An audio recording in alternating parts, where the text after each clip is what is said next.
India versus New Zealand second T20.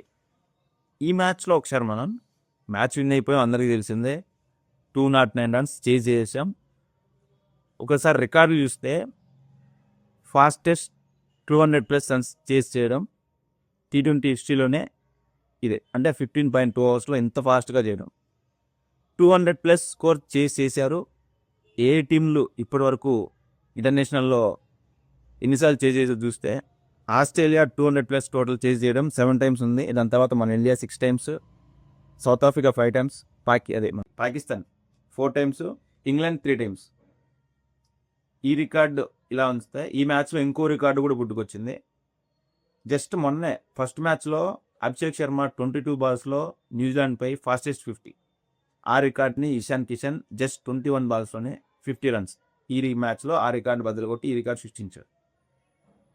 అసలు T20 world cup ముందు ఇలాంటి ఒక ఇన్నింగ్స్, ఇలాంటి ఒక మ్యాచ్ మనకు చాలా కాన్ఫిడెన్స్ ఇస్తుంది, మనకు మన ప్లేయర్స్కి కూడా. అంటే అభిషేక్ శర్మ ఫుల్ ఫామ్లో ఉన్నాడు. ఒకవేళ అభిషేక్ శర్మ ఫెయిల్ అయితే ఏంట్రా పరిస్థితి అని చాలామంది డౌట్ వచ్చిండ్రు. నాకు కూడా వచ్చింది. ఆ డౌట్ వచ్చిన వాళ్ళందరికీ నిన్న మ్యాచ్ ఒక ఎగ్జాంపుల్. అంటే అభిషేక్ శర్మ ఇర్లీగా అవుట్ అయిపోయాడు, ఓపెనర్స్ ఇద్దరు పడిపోయారు, 6కి 2 wickets పడ్డాయి. బట్ అయినా కూడా 209 runs జస్ట్ 15.2 అవర్స్లోనే మనోళ్ళు చేజ్ చేశారు. ఇన్ కేస్ మనోళ్ళు ఫస్ట్ ఇన్నింగ్స్ అయ్యింటే స్కోర్ చూసుకుని ఒకసారి ఎంత వచ్చేది.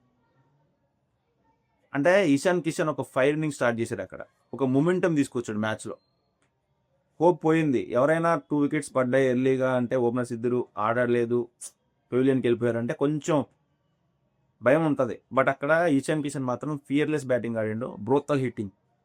ఏం బాల్ మీద మనోడెళ్ళి దూకు కొట్టేయడమే, సావ మింగాడు అట్లే. అక్కడ మొమెంటం వచ్చింది. దాని తర్వాత సూర్యకుమార్ యాదవ్ 23 innings నుంచి మనోడికి 50 లేదు. లాస్ట్ ఇయర్ మొత్తం స్ట్రగుల్ అయ్యాడు 50 కోసం. చెప్పాడు ఇన్ఫ్యాక్ట్ ఒక ప్రెస్ మీట్లో కూడా, నేను అవుట్ ఆఫ్ ది ఫామ్ ఉన్నా అంతే, నా బ్యాట్ నుంచి రన్స్ ఒకసారి స్టార్ట్ అయితే దాన్ని ఎవడు ఆపలేడు అన్నట్టు. 23 innings తర్వాత 50 వచ్చింది. 23 January జస్ట్ ఒక 30+ runs కొట్టాడు. 23 balsలో 50 కొట్టాడు.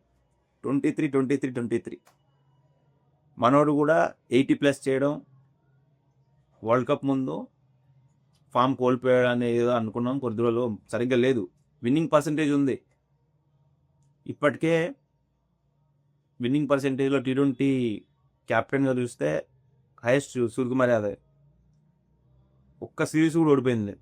ఈ సిరీస్ కూడా ఓడిపో, పక్కా విన్ అవుతాం. ఇక్కడ బౌలింగ్ పరంగా చూస్తే హర్షిత్ రాణా, డే కాన్వే. బౌలింగ్ పరంగా చూస్తే కొంచెం ఎక్స్పెన్సివ్ అని చెప్పాలి మన బౌలర్స్. ఈరోజు 208 ఇచ్చారు కాబట్టి అక్కడ ఆ పిచ్ మీద ప్రయత్నించారు, బట్ అవ్వలేదు. వాళ్ళు కూడా బాగానే ఆడారు. బుమ్రా నిన్న ఇంజురీ కారణంగా పక్కన ఉన్నాడు, మ్యాచ్ ఆడలేదు. బట్ ఆడుంటే బాగున్నది, ఆ ఇంజురీ అవ్వకుండా ఉంటే. అంటే బుమ్రా ఇప్పటికే ఇంటర్నేషనల్ క్రికెట్లోకి వచ్చి నిన్నటితో 10 years కంప్లీట్ చేసుకున్నాడు.